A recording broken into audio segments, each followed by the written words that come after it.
ആമിക്കൂസ് വ്ളോഗിലേക്ക് എല്ലാവർക്കും സ്വാഗതം. അപ്പോൾ ഈ ആമിക്കൂസ് എന്ന് പറയുന്നത് എന്താണെന്നറിയോ? ആമി മിക്കു രണ്ടാളുടെയും കൂടി പേര് കൂട്ടിയിട്ടതാണ്. മിക്കുവിൻ്റെ പേരിൽ ചാനലുണ്ട്. അപ്പോൾ ഞാൻ വീഡിയോയിൽ പറഞ്ഞ പോലെ തന്നെ ഞാനിപ്പോൾ ജീവിക്കുക എന്ന് പറഞ്ഞാൽ ഇവർക്ക് വേണ്ടിയിട്ട് ജീവിക്കും പോലെ തന്നെ ഞാൻ ജീവിക്കുന്നത്. അപ്പോൾ നമുക്ക് ഇപ്പോൾ കേൾക്കുന്നവർക്ക് തോന്നും മക്കളും ഇവരൊക്കെ ഇല്ലേന്ന്.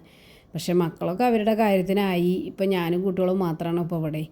അപ്പോൾ ഞാൻ ഈ അസുഖമായതിന് ശേഷമാണ് ഇപ്പോൾ മിക്കു വന്നതും എല്ലാതും. മിക്കു ആദ്യം ഉണ്ട്, അസുഖമില്ലാത്ത സമയത്ത് തന്നെ ഉണ്ട്. പക്ഷേ അസുഖമായതിന് ശേഷമാണ് ഞങ്ങൾ തമ്മിൽ ഇത്രയും ഒരു ഇത് വന്നത്. അവൻ്റെ ഒരു സ്നേഹം എനിക്ക് കിട്ടാൻ, എൻ്റെ ഒരു സ്നേഹം അവന് കിട്ടാനുള്ള ഇടവരുത്തിയത് അങ്ങനെയാണ്. കാരണം ഞാനൊന്ന് സ്പീഡിൽ നടന്നാലോ അല്ലെങ്കിൽ എനിക്കൊരു ഉത്സവത്തിനടക്കം പോകാൻ പറ്റില്ല. അപ്പോൾ ഒരു തിരക്കിലേക്ക് പോകാനോ ഒന്നിനും പറ്റില്ല. അപ്പോൾ ഞാൻ ക്ഷീണിക്കും. ഒന്ന് സ്പീഡിൽ നടക്കാനോ നമ്മൾ എന്തെങ്കിലും കണ്ടാൽ ചെറുതായിട്ടൊന്ന് സ്പീഡിൽ നടക്കുമല്ലോ, അതിനൊന്നും എനിക്ക് പറ്റില്ല. ഞാൻ കത്തിച്ചിട്ടുണ്ടാവും. അത് കാരണം ഇപ്പോൾ ഈ വീടിൻ്റെ ഉള്ളിൽ, ഈ 4 ചുമരിൻ്റെ ഉള്ളിൽ ഞാൻ ഈ കുട്ടികളിങ്ങനെ ഒതുങ്ങി കൂടുക. എവിടേക്കെങ്കിലും ഒന്ന് പോകണമെങ്കിൽ ഞാൻ വണ്ടി വിളിച്ച് പോവുകയൊക്കെ ചെയ്യും. പക്ഷേ അത് അപ്പം തന്നെ തിരിച്ച് വരുന്ന രീതിയിൽ തന്നെ പോവുള്ളൂ. ഒരു ധൈര്യമില്ലാത്ത പോക്ക്. കാരണം എനിക്ക് കുട്ടികൾക്കാണെങ്കിൽ ഞാൻ പോകാമെന്ന് പറഞ്ഞാൽ ഒന്ന് ഡ്രസ്സ് മാറ്റിയാൽ മതി, അപ്പോൾ അവന് വിഷമം വരും. ആ ഒരു രീതിയിലാണ് ഞാൻ എവിടെ ഇരിക്കണമെന്ന് വെച്ചാൽ അവരവിടെ വന്നിരിക്കുക. ഞാൻ ഒന്ന് സോഫയിൽ കയറി കിടന്നാൽ അവരവിടെ എൻ്റെ 4 പുറം വന്ന് നിൽക്കും. അല്ലാണ്ട് അവർ ഒറ്റയ്ക്ക് എവിടെയും പോയിട്ട് ഇരിക്കുകയൊന്നുമില്ല. അത്രയും സ്നേഹമാണ്. അപ്പോൾ കുട്ടികൾ പറഞ്ഞാൽ, സ്വന്തം കുട്ടികൾ പറഞ്ഞാൽ അവർ അത്യാവശ്യം വലുതായി, സ്വന്തം ജോലിക്ക് കയറി എല്ലാവരും. അപ്പോൾ അവരവരുടെ കാര്യത്തിനായല്ലോ. പക്ഷേ ഞാൻ ഇപ്പോൾ ഇല്ലയെന്നുണ്ടെങ്കിൽ ഇവരെ നോക്കാൻ ആരാളുള്ളത്? അവർക്കിപ്പോൾ ഇവരെ നോക്കിയിട്ട് ഇവിടെ ഇരിക്കാൻ പറ്റുമോ? ഇല്ലല്ലോ. അതുകൊണ്ടാണ് ഞാൻ ഇവരുടെ കാര്യത്തിൽ കുറച്ച് അധികം ടെൻഷൻ. കാരണം ഈ കുട്ടികൾ പറഞ്ഞാൽ ഇവർ മാത്രമായിട്ടുള്ളൊരു ലോകമായി ഇപ്പോഴേ. അവരേനെ ഇഷ്ടമാണ്. അവർ വരുമ്പോഴൊക്കെ എന്താ സന്തോഷം എന്നറിയോ? പക്ഷേ എപ്പോഴേലും വരുന്നതല്ലേ. അപ്പോൾ അതിൻ്റെ ഒരു ഇതുണ്ട് അവർക്ക്. ഞാനെപ്പോഴും ഇവിടെ ഉണ്ടാവുകൊണ്ട് എന്നെ കൂടുതലെടുത്തു, അത്രയേ ഉള്ളൂ. അവർക്കൊക്കെ ഇഷ്ടമാണ്. പക്ഷേ അവരേനൊക്കെ ഇപ്പോൾ ജോലിക്ക് പോകേണ്ട, അവരെ നോക്കിയിരിക്കാൻ പറഞ്ഞിട്ട് പിടിച്ചിരുത്താൻ പറ്റുമോ? നമുക്ക് അതൊന്നും പറ്റില്ലല്ലോ.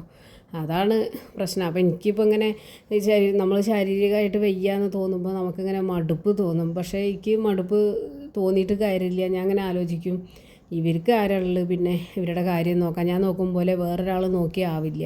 കാരണം ഇവരുടെ എല്ലാ കാര്യങ്ങളും ഞാൻ അത്രയും ക്ലിയറായിട്ടാണ് നോക്കണത്. എനിക്ക് വയ്യെങ്കിലും ഒക്കെ ഞാൻ ഇവരെ കുളിപ്പിക്കാനും ഇവരുടെ എല്ലാ കാര്യത്തിനും ഞാനൊരു മുടക്കം വരുത്തലില്ല. അവരുടെ മരുന്ന്, അവരുടെ കുത്തിവയ്പ്പിൻ്റെ കാര്യങ്ങൾ, ഞാൻ എൻ്റെ കാര്യങ്ങൾ നോക്കാതെ ഞാൻ അവരുടെ കാര്യങ്ങൾ നോക്കും. അവരുടെ ഫുഡിൻ്റെ കാര്യങ്ങളായാലും ഒക്കെ. അവർ ഈ വീട്ടിൽ നിന്ന് പുറത്തിറങ്ങുക, ഈ ചുറ്റുപാടും അത്രേ മാത്രമല്ലേ ഉള്ളൂ. പുറത്തേക്കുള്ള ആ ഒരു ഇതൊന്നും അവർക്കില്ലേ. പിന്നെ വേറെയുള്ള മൃഗങ്ങളായിട്ടുള്ള കോണ്ടാക്റ്റ് അങ്ങനത്തതൊന്നുമില്ലല്ലോ. ഈ ചുറ്റുമതിലിൻ്റെ ഉള്ളിൽ മാത്രമാണ്. ഈ മിക്കു വന്നിട്ടാണ് ഞങ്ങൾക്ക് ഒരുപാട് മാറ്റങ്ങൾ ഈ വീട്ടിലുണ്ടായിട്ടുള്ളത്. അതിനെക്കുറിച്ചൊക്കെ ഞാൻ അടുത്ത വീഡിയോയിൽ പറയാം. അപ്പോൾ ഇവർക്ക് വേണ്ടിയിട്ട് ജീവിക്കുക എന്ന് പറയണത് തന്നെയാണ്. ഞാൻ നോക്കുന്ന പോലെ മറ്റൊരാൾ വരില്ല. അവർക്കത് ഭയങ്കര ഫീൽ ചെയ്യും. മിക്കുവിന് ഇപ്പോൾ 5 വയസ്സ് കഴിഞ്ഞു. ഈ 5 വയസ്സ് വരെ അവൻ എൻ്റെ കൂടെ തന്നെയാണ്. അപ്പോൾ ആ ഒരു വിഷമം അവർക്ക് എന്തായാലും ഉണ്ടാവില്ല. സ്ഥിരമായിട്ട് നോക്കുന്ന ആളില്ലെങ്കിൽ നമ്മൾ ഓരോ വീഡിയോയിലൊക്കെ കാണുന്നതല്ലേ ഇത്. അപ്പോൾ ഞാൻ അങ്ങനെ ആലോചിക്കും, എനിക്ക് എന്തെങ്കിലും സംഭവിച്ചാൽ ഈ കുട്ടികളുടെ കാര്യം കഷ്ടമല്ലേ, മറ്റുള്ളവർ ബുദ്ധിമുട്ടില്ലേ എന്നാണ് ഞാൻ ഓർക്കുക എപ്പോഴും. അവനാണെങ്കിൽ എപ്പോഴും എന്നെ കാണണം. ഫോൺ ചെയ്താൽ അവന് വിചാരം ഞാൻ ഓട്ടോറിക്ഷ വിളിച്ച് പോവുകയാണെന്ന് വിചാരിച്ചിട്ട് എൻ്റെ പിന്നാലെ നടക്കും. ഒന്ന് മുടി കെട്ടിയാൽ എൻ്റെ പിന്നാലെ നടക്കുക. അതുതന്നെയാണ് അവൻ്റെ പണി. ഞാൻ എവിടെ ഇരുന്നാലും ഈ കുട്ടീൻ്റെ അടുത്തുണ്ടാവും. ഞാൻ അടുക്കള പണിക്ക് പോവുകയാണെങ്കിൽ അടുക്കളയിൽ അവിടെ ഒരു മുക്കിൽ വന്നിരിക്കും. അവിടെ അങ്ങനെ ഒരു സ്വഭാവമാണ് അവന്. ഞാൻ പുറത്തേക്ക് പോയാൽ അവിടെ ഇപ്പോൾ ഇതാണ്ടോ, എന്തെങ്കിലും ഒന്ന് ഞാൻ ഒരു ഷാളിടുക എന്തെങ്കിലുമൊക്കെ ചെയ്താൽ അവനങ്ങനെ ഒരു സംശയമാണ്, ഞാൻ പോവുകയാണോ എന്ന്. അപ്പോൾ വന്നിട്ട് ഇങ്ങനെ വാസന ചോക്കൽ തുടങ്ങും, ഇതിപ്പോൾ ഏതാ ഡ്രസ്സ് എന്നൊക്കെ ആലോചിച്ചിട്ട്. അത്രയും സ്നേഹമാണ് ഇവർക്ക്, ഭയങ്കര സ്നേഹമാണ്. പലരും പലതും പറയും, ഇവരെ വളർത്തുമ്പോൾ നോക്കണം അങ്ങനെ എങ്ങനെയെന്നൊക്കെ. പക്ഷേ സ്നേഹിച്ചാൽ നമുക്കത് 10 മടങ്ങ് ഇരട്ടിയല്ല, അത്രയും കിട്ടും നമുക്ക്. അവർക്ക് എന്തെങ്കിലും സംഭവിച്ചാലും അവർ അതിന്ന് രക്ഷപ്പെടുത്തും. അങ്ങനത്തെ ഒരു സ്വഭാവമാണ് ഈ കുട്ടികൾക്ക്. അത്രയും സ്നേഹം. അപ്പോൾ അതുകൊണ്ടൊക്കെ തന്നെ ഞാൻ അങ്ങനെ വിചാരിക്കുന്നത്, ആമി ചെറുത്, അവൾ വലിയ വികൃതിക്ക് ഇതിലൊന്നും നിൽക്കില്ല. അവളെ എവിടെയെങ്കിലും ഒരു സൈലൻ്റായിട്ട് ഇരിക്കുകയുള്ളൂ. പിന്നെ അവളെ കൂടുതൽ തൊടാൻ പറ്റില്ല. അപ്പോൾ നമ്മളെ മേലിൽ നിന്ന് ഇറങ്ങി പോവില്ല. അവൾ അങ്ങനെ മേലൊട്ടിക്കൊണ്ടിരിക്കും.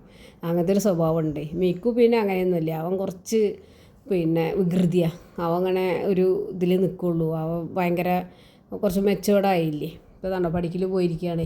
വൈകുന്നേരമായ ജോലി കഴിഞ്ഞിട്ട് ആൾക്കാരൊക്കെ പോവും, അവരെ നോക്കാൻ വേണ്ടി ഇരിക്കുക. അപ്പോൾ ഞാനും പുറത്തുണ്ട്. അപ്പോൾ അവരും പുറത്തേക്ക് ഇറങ്ങി. അതാണ് സ്കൂൾ വിട്ടാൽ കുട്ടികൾ വരും കളിപ്പിക്കാൻ. ഉള്ളിലേക്കൊന്നും അവർക്ക് വരില്ല മിക്കുവിനെ പേടിച്ചിട്ട്. ആമീനെ വലിയ പേടിയൊന്നുമില്ല. മിക്ക ഉള്ളിലാണെങ്കിൽ കൂടുതൽ അവരങ്ങനെ കിടക്കില്ല. അതാണ്. അപ്പോൾ എത്ര വയ്യെങ്കിലും ഞാൻ ഇവരെന്നെ നോക്കിയിട്ട് ഇങ്ങനെ സമയം പോണത് അങ്ങനെയാണ് എനിക്ക്. അല്ലെങ്കിൽ ഇപ്പോൾ എത്ര വെച്ചിട്ട് ഞാൻ ടി വി കാണുക, അല്ലെങ്കിൽ മൊബൈൽ കളിച്ചിട്ടൊക്കെ എത്ര വെച്ചിട്ട് ഇരിക്കുക, അതിനൊന്നും ഇന്നെ കൊണ്ട് വയ്യ. അപ്പോൾ ഇവരെ നോക്കിയിട്ട് ഇങ്ങനെ ജീവിക്കുക, ഇവരുള്ളിടത്തോളം കാലം ജീവിക്കുക, അത്രേ എൻ്റെ മനസ്സിലിപ്പോൾ ആഗ്രഹമുള്ളൂ. ബാക്കിയൊന്നും ചിന്തിക്കണില്ല. ഇങ്ങനെ അങ്ങോട്ട് പോട്ടെ, ഈ കുട്ടികൾക്ക് ഒരു അസുഖമില്ലാതെ ഇങ്ങനെ അവരിങ്ങനെ സന്തോഷത്തിൽ ജീവിക്കട്ടെ. അവരെ സന്തോഷം കണ്ടിട്ട് ഞാനും എത്ര വയ്യെങ്കിലും ഇങ്ങനെ കൂടെ ജീവിക്കുക, അത്രയൊക്കെ ഉള്ളൂ. അപ്പോൾ വീഡിയോ ഇഷ്ടപ്പെടുകയാണെങ്കിൽ എല്ലാവരും ഒന്ന് സപ്പോർട്ട് ചെയ്യാനും ഷെയർ ചെയ്യാനും ലൈക്ക് ചെയ്യാനൊന്നും മറക്കരുതേ. ഞാനിപ്പോൾ ഇത് തുടങ്ങിയിട്ടേ ഉള്ളൂ ഈ വീഡിയോ ചാനൽ.